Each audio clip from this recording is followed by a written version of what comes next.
Hello my dear students, in this lecture we are going to see ideal gas equation or ideal gas relations.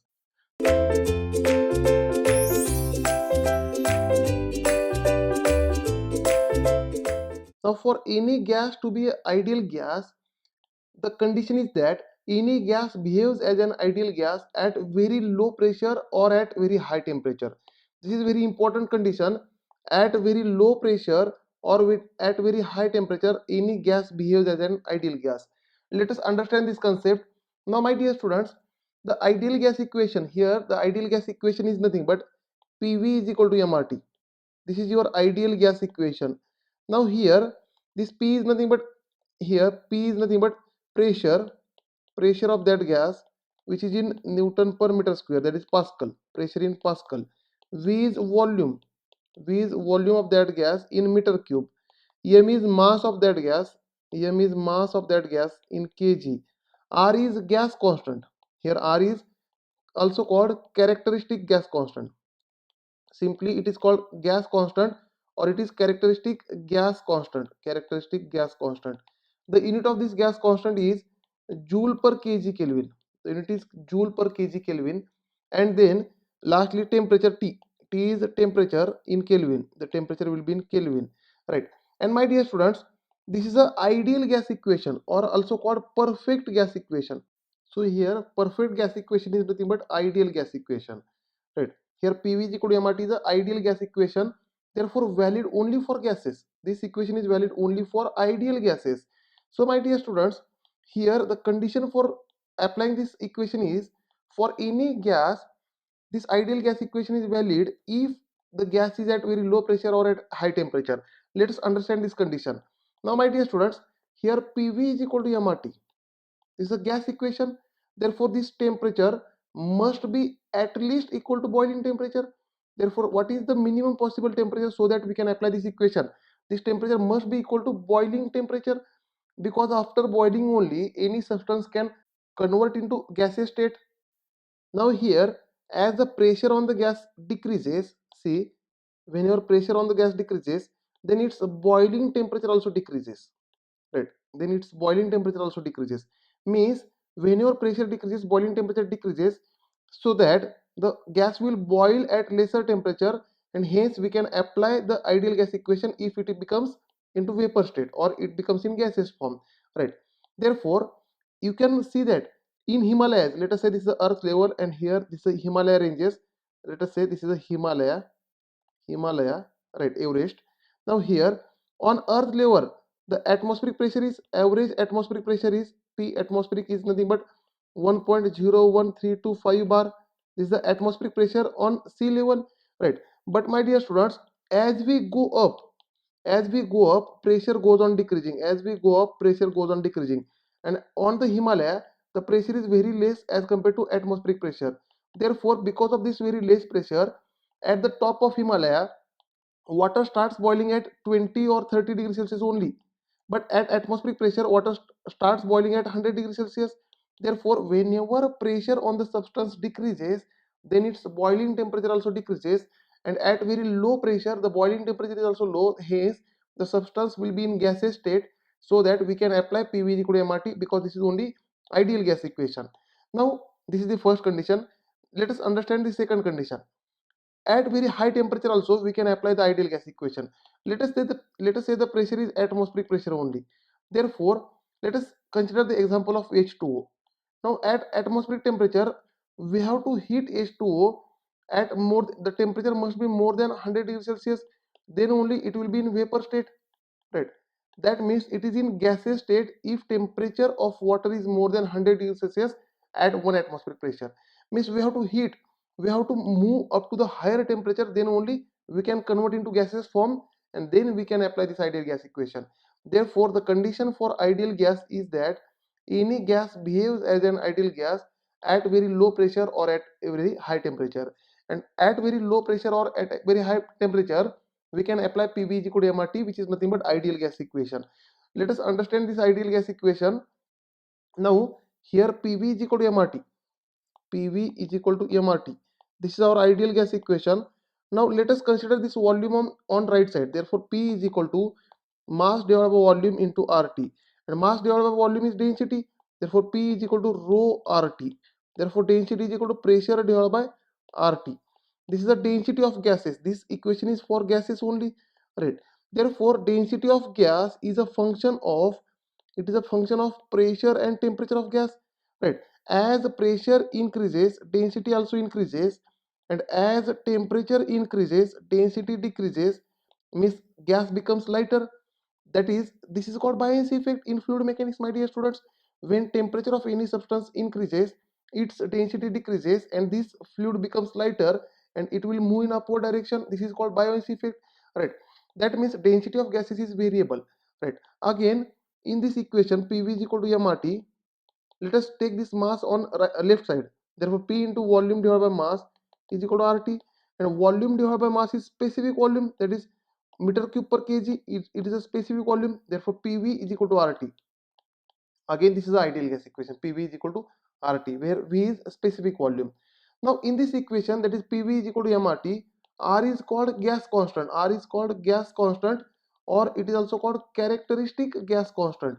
The unit of this gas constant is joule per kg Kelvin. This is the unit of this gas constant. And my dear students, this gas constant is nothing but R bar divided by M.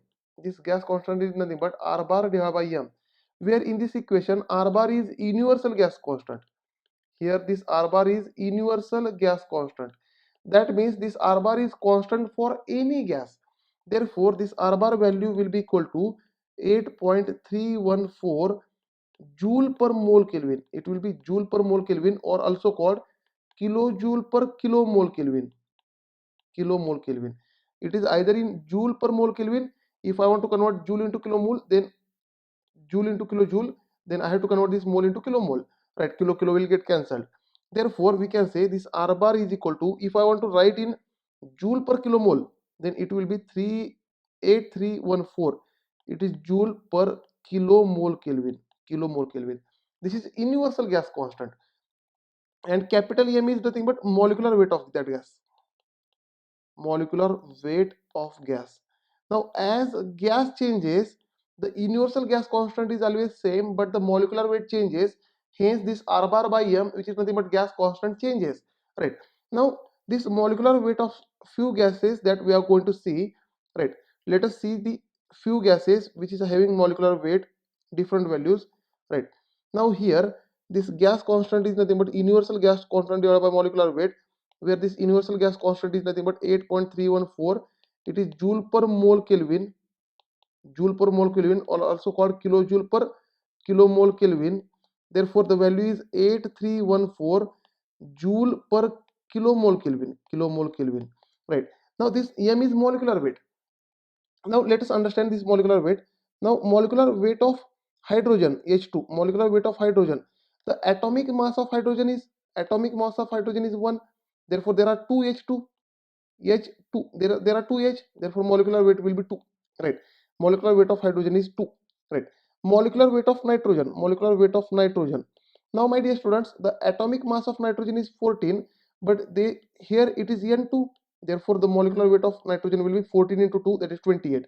28. Now, molecular weight of oxygen.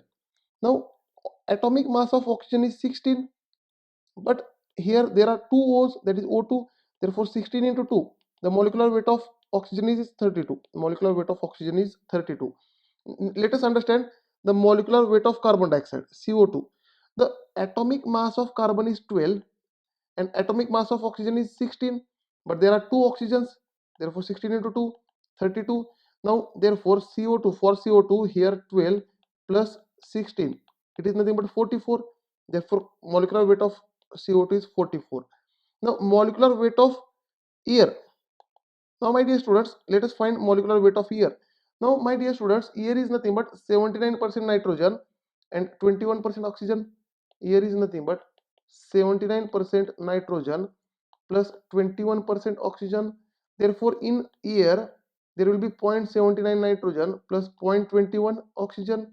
Right. Therefore, the molecular weight of air will be equal to 0.79 times molecular weight of nitrogen plus 0.21 times molecular weight of oxygen, which is nothing but 0.79. Molecular weight of nitrogen is 28, plus 0.21, molecular weight of oxygen is 32. And if I simplify this, I will get approximate answer is equal to 29. Therefore molecular weight of air is approximately equal to 29. It is exactly 28.94 something. Therefore approximately the molecular weight of air is 29. Now let us find molecular weight of vapor. What will be the molecular weight of vapor? Vapor is nothing but water molecule. Vapor is nothing but water, H2O, right? The molecular atomic mass of hydrogen is 1, and 1 into 2, 2 molecular weight will be 2, and atomic mass of oxygen is 16. There is only one oxygen, there is only one O. 2 plus 16, it is 18. Therefore it is equal to molecular weight of H2O, which is nothing but 18. 18. These few values you have to remember for molecular weight, right? Now let us jump back on the ideal gas equation, or the also called perfect gas equation. Now here my dear students, the perfect gas equation, which is nothing but PV is equal to mRT, right? Now here, therefore this PV is equal to m. Here R can be replaced with R bar divided by molecular weight into temperature. Therefore PV is equal to mass divided by molecular weight into R bar T, right? And the ratio of mass and molecular weight is called number of moles. Here number of moles, which is nothing but N, and this N is nothing but mass of gas divided by molecular weight of that gas, right? Therefore this PV is equal to N R bar T. This is also ideal gas equation. PV is equal to N R bar T. Therefore the ideal gas equation is PV is equal to mRT or equal to N R bar T. This is called ideal gas equation. Now my dear students, the total enthalpy is represented by capital EH, which is nothing but internal energy plus product of pressure and volume. This is called total enthalpy in joule. This enthalpy will be in joule. This is the total enthalpy, right? Where U is total internal energy, H is total enthalpy. We can say total enthalpy is EH in joule. U is total internal energy. Total internal energy again in joule. P is pressure in Newton per meter square, and V is volume in meter cube. Therefore Newton per meter square into meter cube is Newton meter, which is nothing but joule, right? This is called total enthalpy. And my dear students, the specific enthalpy is per unit mass. Therefore total enthalpy divided by mass is equal to total internal energy divided by mass plus PV divided by mass. Therefore this is represented by small h. Specific enthalpy is equal to specific internal energy plus pressure into specific volume, right? This is in joule per kg, and H is called specific enthalpy in joule per kg. U is specific internal energy, and V is specific volume here, specific volume in meter cube per kg, This is called total enthalpy. Now my dear students, after this total enthalpy and specific enthalpy, enthalpy is nothing but internal energy plus flow work. This PV is called flow work. Therefore H is equal to U plus PV. Here the product of PV is called flow work, right? Now let us understand the specific heat at constant pressure and specific heat at constant volume concepts, right? Once you understood the enthalpy and internal energy is nothing but energy inside the fluid. Whatever may be the energy inside the fluid is called internal energy. Now the same internal energy in case of solid is called strain energy, that you are learning in strength of material topic, right? Strain energy is the internal energy of solid, and if it is liquid or gas, then we are calling it as a internal energy, right? Now after that, let us define the specific heat at constant volume. Now specific heat at constant volume, that means for constant volume process, specific heat at constant volume represented as CV, right? This specific heat at constant volume is nothing but it is a ratio of change in internal energy with respect to change in temperature if it is constant volume process, right? For constant volume, change in internal energy to the change in temperature is called specific heat at constant volume. Now here the unit will be, here specific internal energy is joule per kg and temperature is in Kelvin. Therefore joule per kg Kelvin will be the unit of specific heat at constant volume. Therefore this CV is equal to du by dt. From this we can say du, change in specific internal energy, is equal to CVDT. It is in joule per kg, If I want to find total change in internal energy, then I have to multiply with mass, mCv dt, right? Where dt is nothing but change in temperature. Therefore, du is equal to mCv final temperature minus initial temperature, mCv final temperature minus initial temperature, right? Therefore, the specific heat at constant volume is nothing but it is a ratio of specific change in specific internal energy divided by change in temperature. Now, next definition is specific heat at constant pressure. Specific heat at constant pressure. At constant pressure. Now, specific heat at constant pressure is represented by Cp. Now, here Cp is nothing but specific heat at constant pressure. Now, this Cp is nothing but specific heat at constant pressure is nothing but change in enthalpy with respect to change in temperature for constant pressure process, right? Therefore, the unit is again same, joule per kg Kelvin. Enthalpy, the specific enthalpy is joule per kg and temperature is in Kelvin. Therefore, this specific heat at constant pressure is change in enthalpy with respect to change in temperature at constant pressure. Therefore, from this I can say this enthalpy dH is equal to Cp dt. The unit will be joule per kg. It is specific enthalpy, right? Therefore, total enthalpy change. Therefore, here total enthalpy change dH is equal to, we have to multiply with mass, mCp dt, right? Which is in joule per kg, joule. Sorry, the answer will be joule because here we have multiplied with mass. And my dear students, dt is nothing but final temperature minus initial temperature. Therefore, total enthalpy change is mCp final temperature minus initial temperature.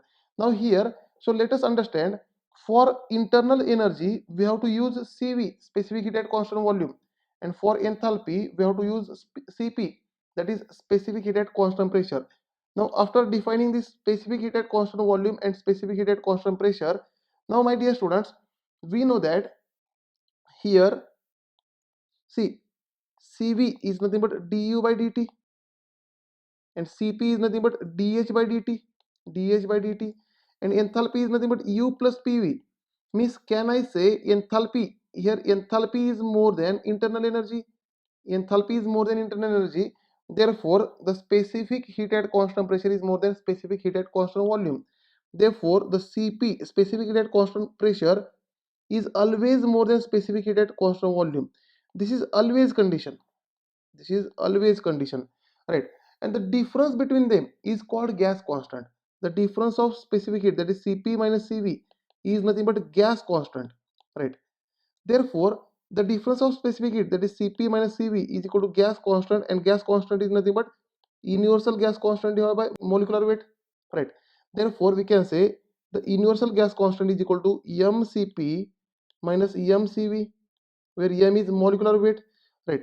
Therefore, this universal gas constant is equal to Cp bar minus Cv bar, where, my dear students, this Cp bar is nothing but molar specific heat at constant pressure, right?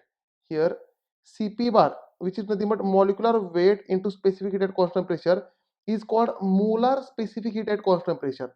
Again, the Cv bar is nothing but mCv, is called molar specific heat at constant volume.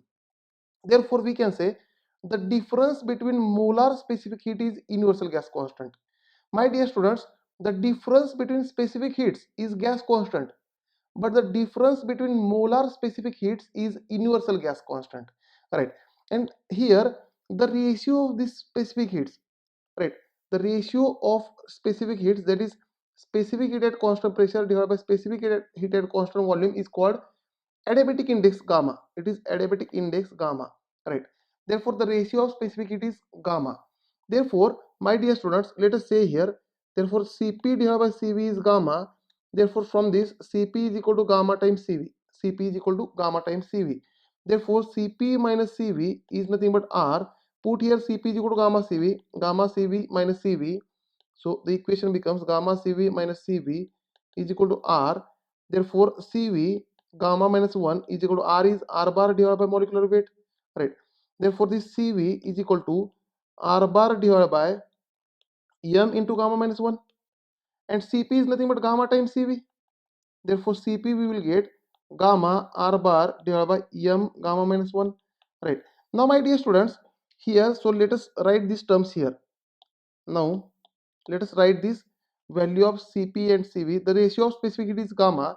Therefore, in terms of gas constant, let us write down this Cp and Cv. Therefore, this Cv is nothing but R bar divided by m into gamma minus 1.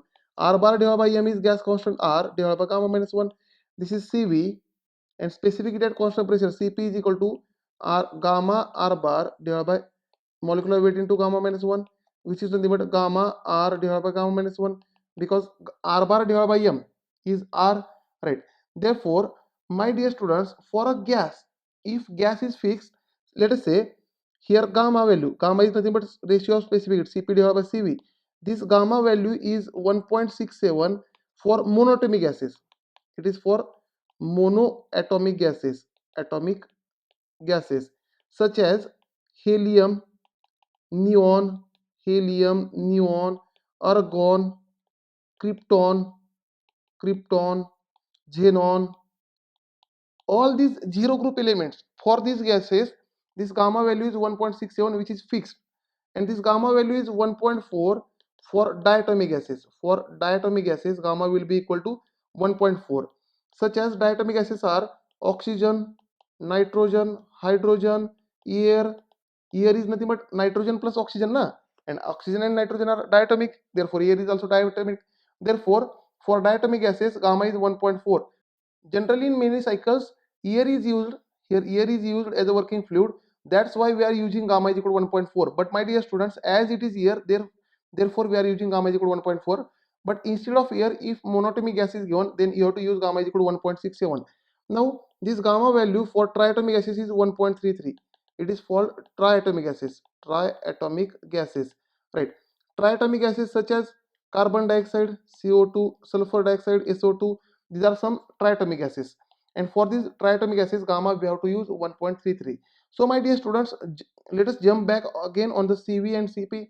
Now my dear students, here R bar is gas constant, universal gas constant.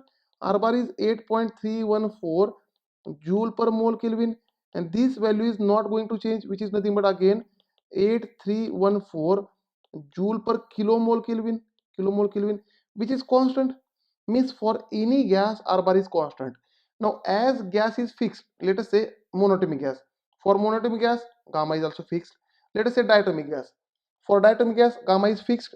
Now, for oxygen, what is molecular weight? See, in diatomic gases, for oxygen, molecular weight is 32, we have seen. Molecular weight of nitrogen is 28, we have seen. Molecular weight of hydrogen is 2, and molecular weight of air is 29. Means, my dear students, in diatomic gases group or in any gas group, the gamma is same, R bar is same, only molecular weight is changing. Therefore, we can say the specific heat at constant volume as well as specific heat at constant pressure is a function of molecular weight only, right? Very important. For ideal gases, this specific heat at constant volume as well as specific heat at constant pressure, let us say generally denoted by C, specific heat, is a function of molecular weight only. Therefore, we can say it is a function of molecular weight and structure. As structure of molecule changes, molecular weight also changes. Therefore, for ideal gases, specific heat is a function of molecular weight only. But for real gases, this specific heat is a function of temperature also, right? For real gases, this specific heat is a function of temperature also. My dear students, now in case of degree of freedom, this gamma is defined as, here this gamma in terms of degree of freedom is nothing but 1 plus 2 divided by degree of freedom. F is degree of freedom. Here F is degree of freedom. Now for monatomic gases, they have 3 degree of freedom. Monatomic gases have 3 degree of freedom. For monoatomic gases, degree of freedom is 3, and all three are translation. 3T, all three are translation. Means along x-axis translational motion, along y-axis translational motion, and along z-axis translational motion. Therefore, gamma for this monatomic gases is equal to 1 plus 2 divided by 3, which is nothing but 5 divided by 3, which is nothing but 1.67. Right. Again, degree of freedom for diatomic gases. For diatomic gases, this degree of freedom is equal to 5. And these 5 are 3 translation plus 2 rotational. There are 3 translational motion, 2 rotational motion. Therefore, gamma for diatomic gases will be equal to 1 plus 2 divided by degree of freedom is 5, which is nothing but 7 by 5, which is nothing but 1.4. And my dear students, for triatomic gases, degree of freedom is 6. For triatomic gases, we can say for triatomic gases, degree of freedom F is equal to 6. All the 3 possible translation plus all the 3 possible rotational, right? Therefore, degree of freedom, that is gamma, is equal to 1 plus 2 divided by degree of freedom, that is 6, is equal to 8 divided by 6, which is nothing but 4 divided by 3, which is nothing but 1.33. This is how you can remember. Now we have seen for ideal gases, let us say ideal gas, right? We have derived Cv is equal to R bar divided by m into gamma minus 1. Cp is equal to gamma times Cv, that is gamma times R bar divided by m into gamma minus 1, right? Internal energy is CVDT, right? And enthalpy, dH is equal to CPDT. dH is equal to CPDT. Now, my dear students, for ideal gases, this specific heat is a function of molecular weight only, right? Means as the temperature changes, the specific heat will not change. Therefore, let us draw the graph here. As temperature increases, specific heat at constant pressure is also constant. Specific heat at constant volume is also constant. Therefore, gamma is also constant. Because gamma is ratio of specific heat. Gamma is Cp divided by Cv, and R is always constant. R is nothing but Cp minus Cv. For any gas, it is constant. For any gas, it may be an ideal gas or real gas. This is always constant. R, that is difference between specific heat, is always constant. Therefore, for ideal gases with change in temperature, Cp, Cv and gamma value do not change. Therefore, my dear students, for ideal gases, du is equal to CvdT. Now here Cv is constant. Therefore, for ideal gases, internal energy is a function of temperature only. As the temperature changes, internal energy changes. As the temperature increases, internal energy of that gas also increases, right? And enthalpy is equal to dH is equal to CpdT. Now again, for ideal gases, in here Cp is not a function of temperature. Cp is constant with change in temperature. Therefore, this enthalpy is a function of only temperature. Therefore, as temperature increases, enthalpy also increases. Therefore, my dear students, we can say for ideal gases, Cp, Cv and gamma are not a function of temperature. They are a function of only molecular weight and structure, right? And for ideal gases, internal energy and enthalpy is a function of temperature only. But my dear students, for real gases, as temperature changes, Cp, Cv value also changes, right? So let us understand for real gases first. For real gases, let us understand this relation. Now here, for real gases, for real gases, for real gases, my dear students, as the temperature increases, specific heat at constant pressure also increases, specific heat at constant volume also increases. Therefore, gamma decreases and the difference between them, that is Cp minus Cv, is always constant. For any gas, it is always constant. Let us observe the things, right? Here, as temperature increases, specific heat at constant pressure increases, specific heat at constant volume also increases, but the difference between them, here the difference between them is R. Difference between Cp and Cv is always constant, right? Hence, because of this, as difference is constant, gamma decreases. As temperature increases, gamma decreases. Let us observe this. Let us say here gamma is equal to Cp divided by Cv, right? Let us say Cp is 2, Cv is 1. Therefore, ratio will be 2, right? Now, increase the temperature. If temperature is increased, then let us say Cp becomes 3. If Cp becomes 3, the difference must be same. Here initially, what is the difference? Initially, Cp minus Cv is it, which is nothing but R, is nothing but 2 minus 1 is equal to 1. Therefore, we have to keep difference same. If Cp becomes 3, Cv will become 2, difference will be 1. Now gamma will become Cp divided by Cv, which is nothing but 3 by 2, which is nothing but 1.5, which is less than 2. Again, if Cp becomes 4, Cv will become 3, difference will remain 1. Therefore, gamma will be Cp divided by Cv, which is 1.33. Means, my dear students, here again, as the temperature is increasing, Cp, Cv are increasing, but the gamma is decreasing. So, my dear students, for real gases, we can say specific heat is a function of molecular weight and temperature also. Therefore, for real gases, the internal energy is a function of temperature and volume also. For real gases, internal energy is a function of temperature and volume, that you are going to learn in thermodynamic relations in basic thermodynamics subject, right? Again, for real gases, enthalpy is a function of temperature and pressure. Temperature and pressure. Just remember this, in competitive exam they can ask you these questions, right? For ideal gases, what is the function, and for real gases, what is the function? They may ask you questions on this. Here in this lecture, my dear students, we are recalling the things from basic thermodynamics subject, right, which are useful to understand applications of thermodynamics. For complete subject, these things are required to understand. That's why here quickly I am taking the revision of this, and also it is necessary for this subject, right? Now, my dear students, now the real gas equation, we have Van der Waals real gas equation. Van der Waals real gas equation, real gas equation, right? Gas equation. Now, Van der Waals real gas equation is P plus A by V square into V minus B is equal to RT. In this equation, P is pressure, A by V square is correction for intermolecular forces of attraction. Here A by V square is correction for intermolecular forces of attraction. Intermolecular forces of attraction. Forces of attraction. Right. And this V is specific volume. Here V is specific volume and B is correction for volume. Here B is correction for volume. This is the real gas equation as per Van der Waals. As per Clausius equation, again we have real gas equation for Clausius. As per Clausius equation, the equation is P into V minus B is equal to RT, right?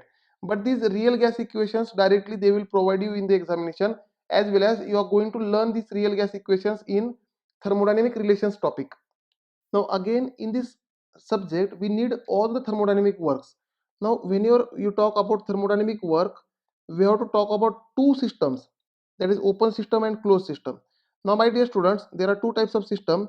Number one is open system. Basically there are three types of system: open system, closed system and isolated system.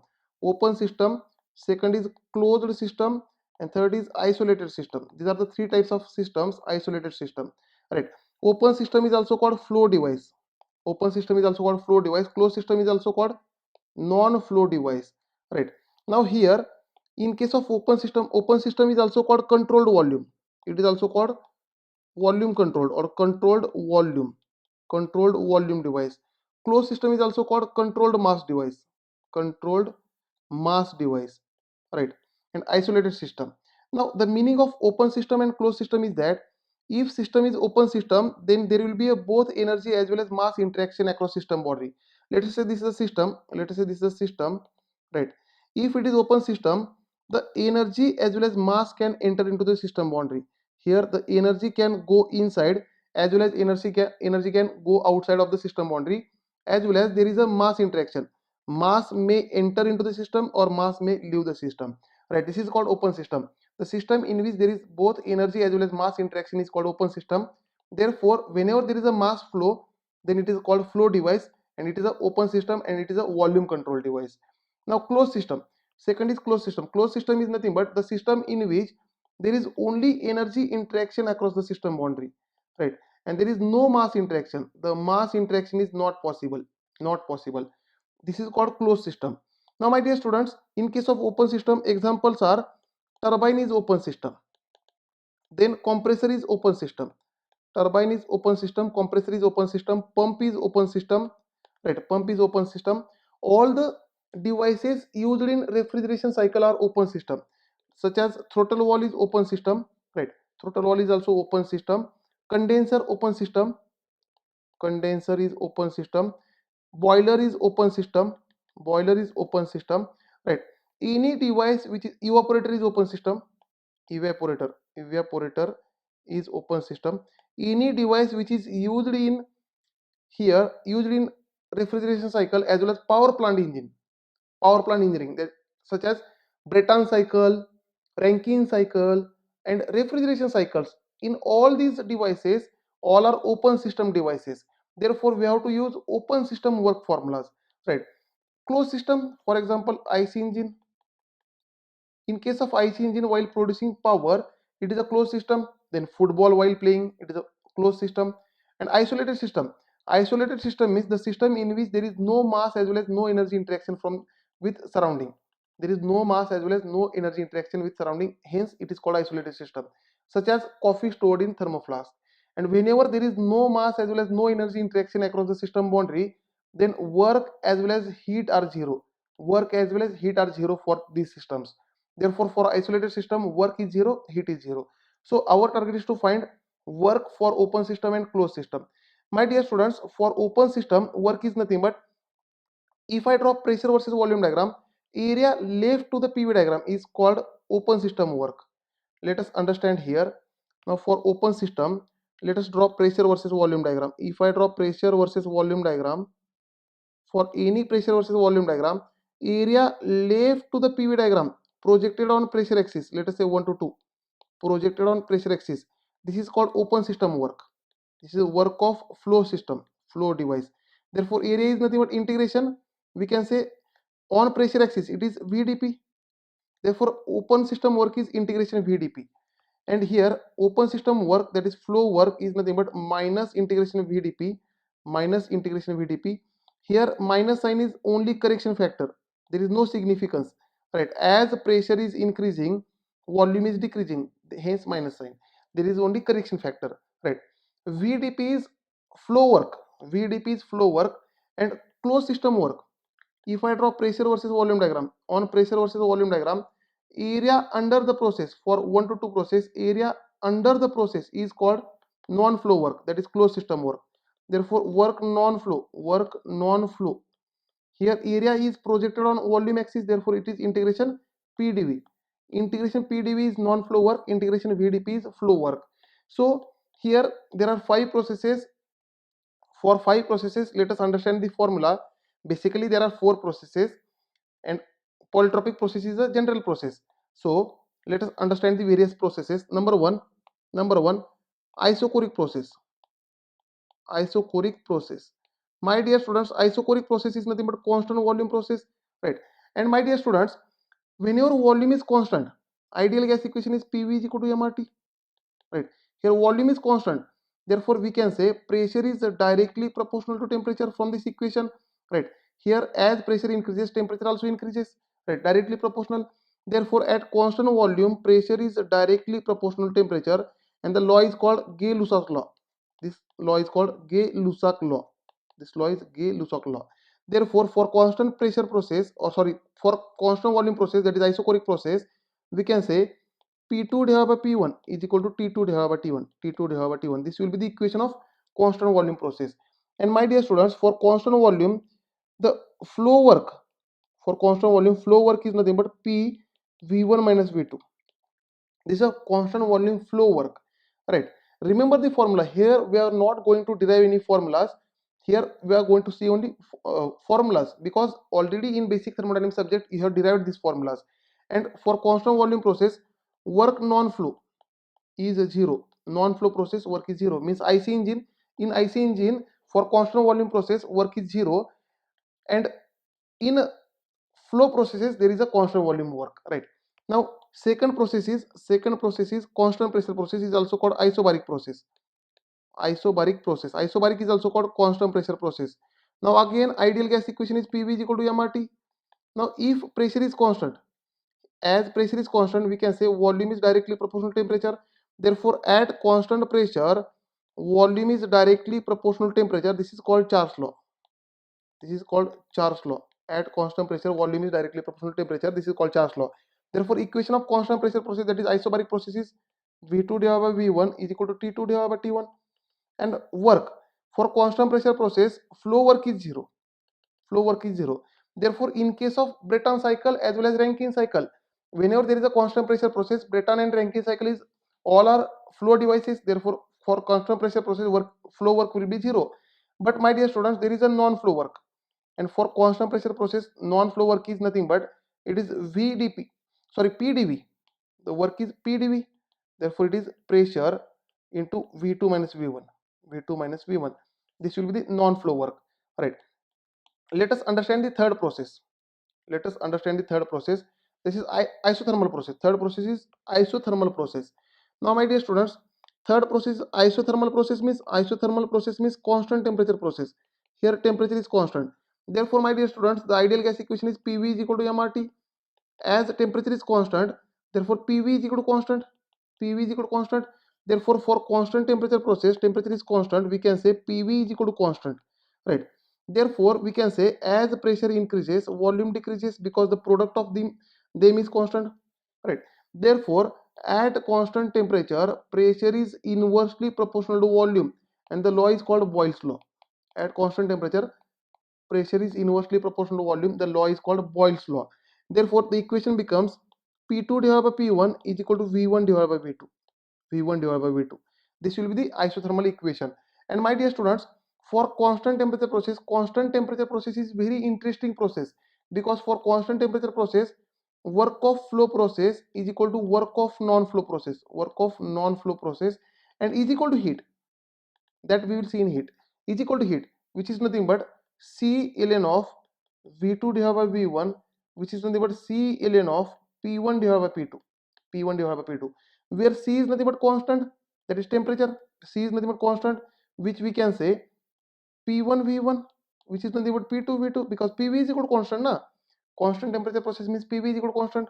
The C is P1 V1 or P2 V2 is equal to MRT1 or is equal to MRT2 or is equal to n r bar T1 or is equal to n r bar T2.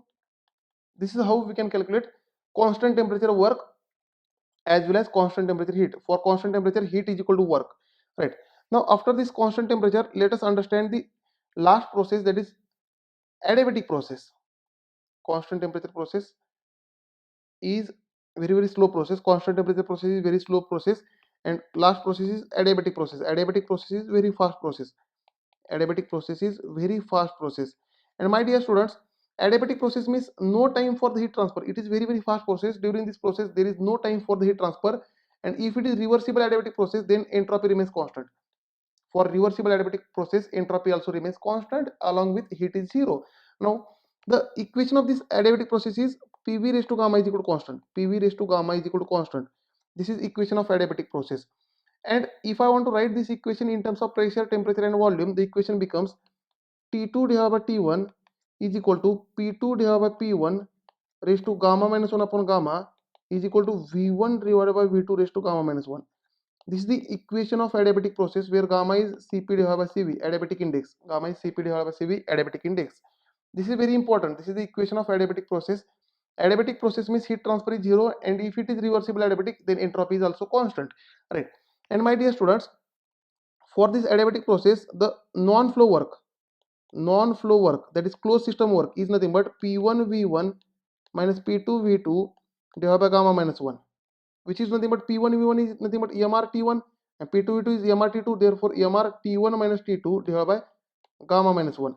Therefore, work non-flow of this adiabatic process is equal to M R divided by gamma minus 1 into T1 minus T2. Now, my dear students, just now we have seen Cv is nothing but specific heat at constant volume is R divided by gamma minus 1. Therefore, put here.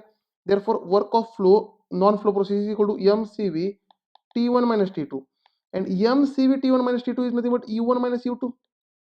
Internal energy 1 minus internal energy 2. Because Cv is for internal energy. Therefore, for adiabatic process, non-flow work is internal energy. For adiabatic process, non-flow work is internal energy. And my dear students, for adiabatic process, flow work is gamma times non-flow work. Gamma times non-flow work. Therefore, is equal to gamma times P1 V1 minus P2 V2 divided by gamma minus 1. Therefore, is equal to gamma times, we can say mCv T1 minus T2.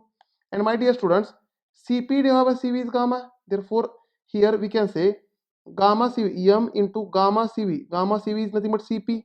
Therefore, this gamma Cv we can replace with Cp, mCp T1 minus T2.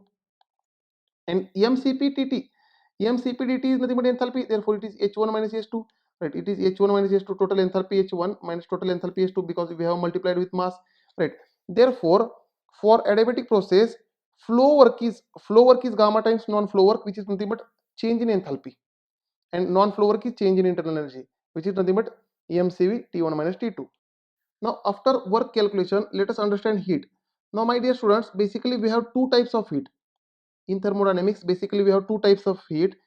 One is, very first heat is sensible heat. sensible heat. Now this sensible heat is SH. Now sensible heat is responsible for temperature change, right? Because of the sensible heat, temperature changes. Temperature changes. We can say temperature changes. And my dear students, the velocity of gas in any medium is equal to under root of gamma RT. This is the RMS velocity. Root means square velocity. RMS velocity of any gas in any medium is equal to under root gamma RT, where gamma is here gamma r bar t, here r bar, there is a universal gas constant gamma r bar t, where gamma is specific heat ratio, r is universal gas constant, and t is temperature, absolute temperature in Kelvin, right? This will be the velocity of any gas in any medium, right? Therefore can I say velocity is directly proportional to under root of temperature? Velocity is directly proportional to under root of temperature. Therefore my dear students, as the temperature increases, velocity of particle increases, and kinetic energy is nothing but 1/2 mv square. Kinetic energy is nothing but 1/2 mv square. Therefore as the temperature increases, velocity increases, hence kinetic energy increases. Therefore my dear students, the meaning of this sensible heat, here the meaning of this sensible heat is the heat which is responsible for temperature change, the heat which is responsible for temperature change, as well as the heat which is responsible for kinetic energy change, right? The heat which changes the kinetic energy as well as temperature of the gas is called sensible heat. And my dear students, this sensible heat is given by mcdt, right? This sensible heat is given by mcdt, right? Therefore this sensible heat is equal to q is equal to mcdt, that is final temperature minus initial temperature. And c is specific heat. C is specific heat. If it is constant volume process, we have to use C is equal to CV. Therefore heat becomes, for constant volume process, heat for constant volume process is mcv dt, that is final temperature minus initial temperature. And in case of Otto cycle, there are constant volume processes, right? So for Otto cycle, that is petrol engine cycle, we have to use heat is equal to mcv dt. Whenever there is a constant volume process, heat is mcv dt, that is internal energy, right? For constant pressure process, the specific heat becomes equal to cp. Therefore specific heat at constant pressure is equal to mcp dt, final temperature minus initial temperature. That means mcp dt is nothing but enthalpy. Therefore for constant pressure process, heat is enthalpy, and for constant volume process, heat is internal energy. mcp dt is internal energy. For constant temperature process, heat is equal to work. For constant temperature process, this heat is equal to work, right? And for adiabatic process, that is heat is equal to 0. For adiabatic process means isentropic process, entropy is constant, heat is 0. These are the various processes, right? Now next, second heat is latent heat. My dear students, latent heat is a heat responsible for temperature change, sorry, phase change. Latent heat means temperature remains constant, right? Pressure also remains constant. During phase change, pressure, temperature as well as Gibbs function is constant, right? Gibbs function is constant, that we will see later, right? Let us understand here. During phase change, temperature, pressure and Gibbs function are constant.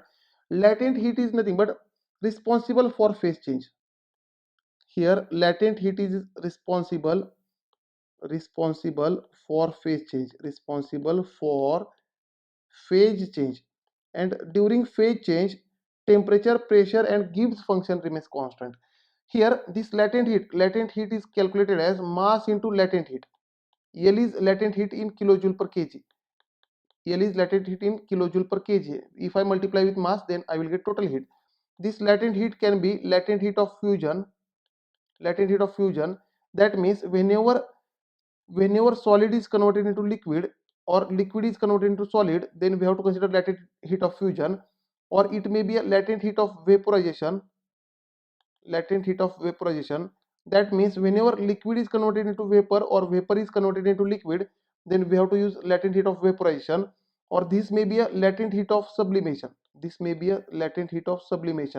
That means whenever solid is directly converted into vapor or vapor is directly converted into solid, then we have to use latent heat of sublimation. Now again, first law of thermodynamics is very much useful in applications of thermodynamics subject. Now let us understand this first law. Number one, for cycle. First law is nothing but First law is energy conservation principle. That is, energy can neither be created nor be destroyed. It can be only converted from one form to the another form.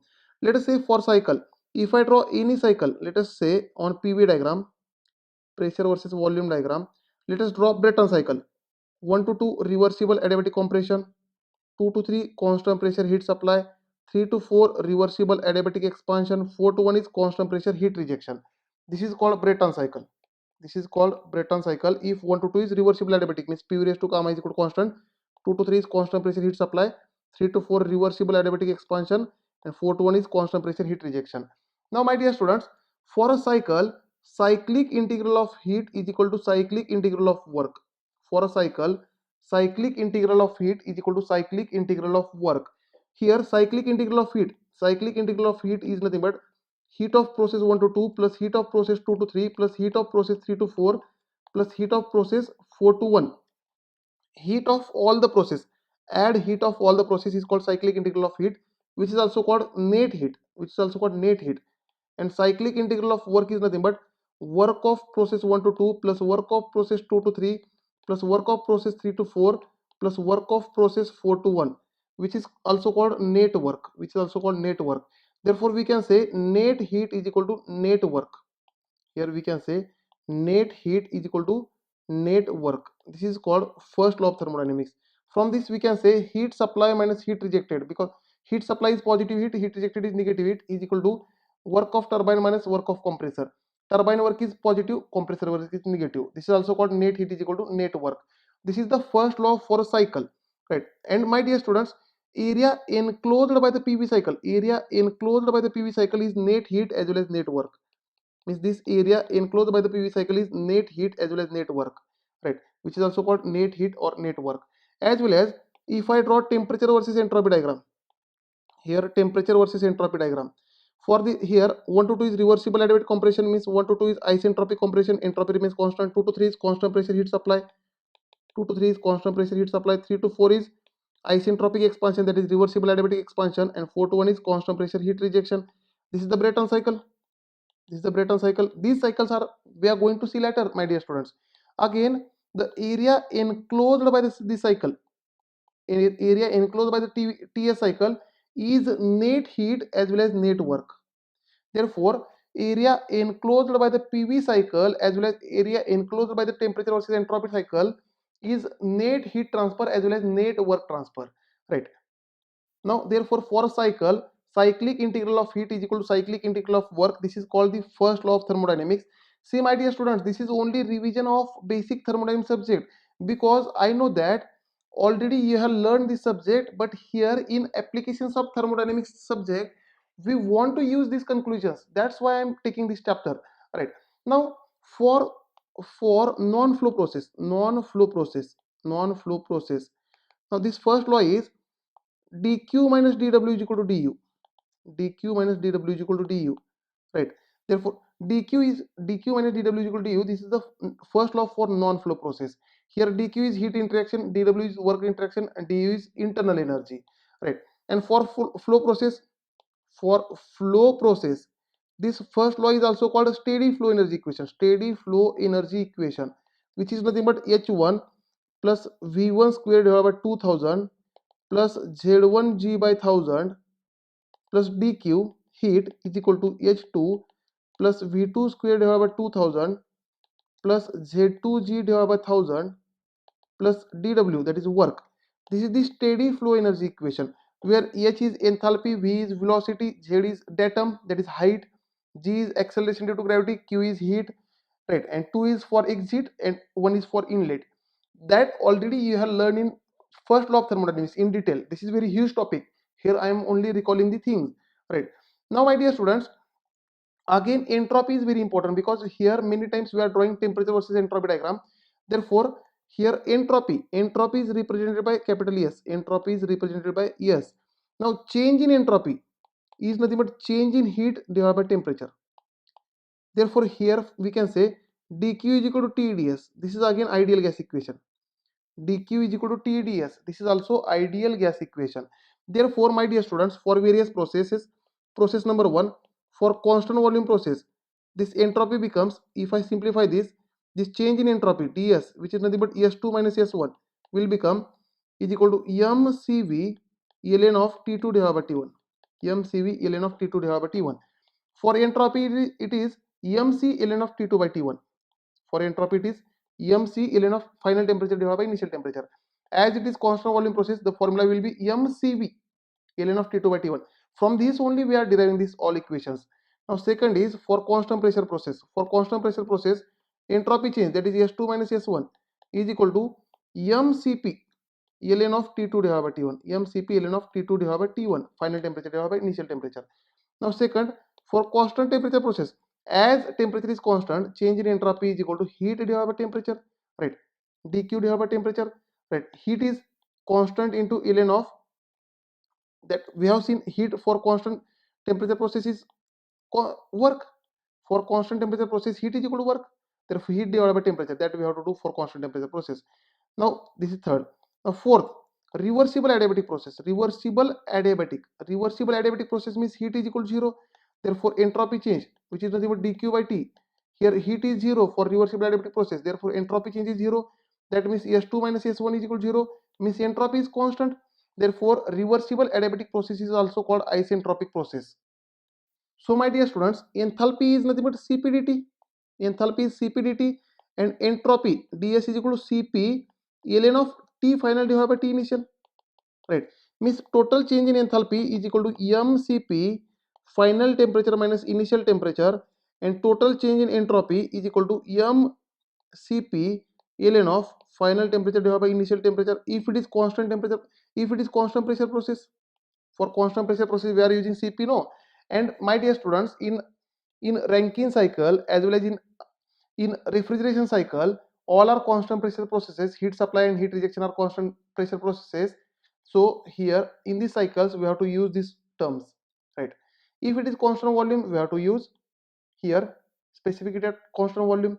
Now my dear students, let us understand few things here.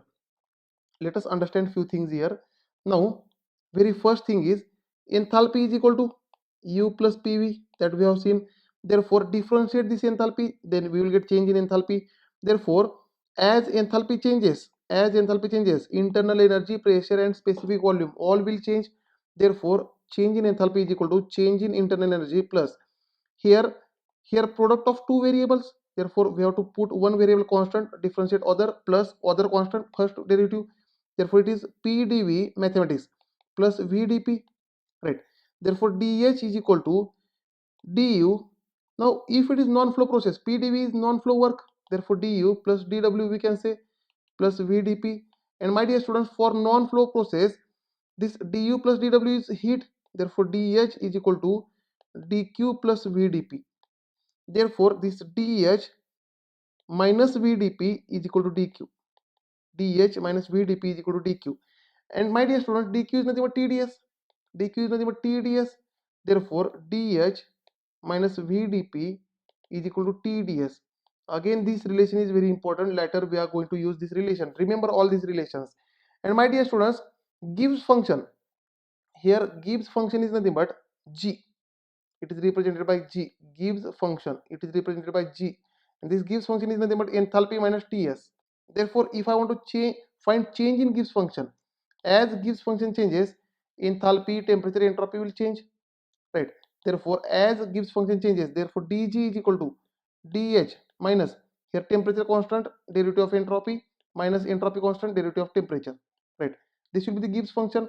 And my dear students, dH minus TdS, here from here, can I write dH minus TdS is equal to VdP? Definitely we can write. Therefore, dG is equal to VdP minus ES dt. Therefore, change in Gibbs function is VdP minus ES dt. And my dear students, whenever there is a phase change, phase change means liquid to vapor or vapor to liquid, solid to liquid or liquid to solid, solid to vapor or vapor to solid, right? This is called phase change. During phase change, my dear students, pressure is constant, therefore change in pressure is 0, as well as temperature is constant, therefore change in temperature is 0. So my dear students, if change in pressure is 0, change in temperature is 0, right? For phase change, here change in pressure is 0, change in temperature is also 0. Therefore, this change in Gibbs function will be 0. That means Gibbs function is constant. Means for phase change, Gibbs function, pressure and temperature are constant. Hello my dear students, I hope you have recalled all these things from the basic thermodynamics subject, because these all things are required for understanding of applications of thermodynamics subject. Thank you dear students. In next lecture we will start the actual subject.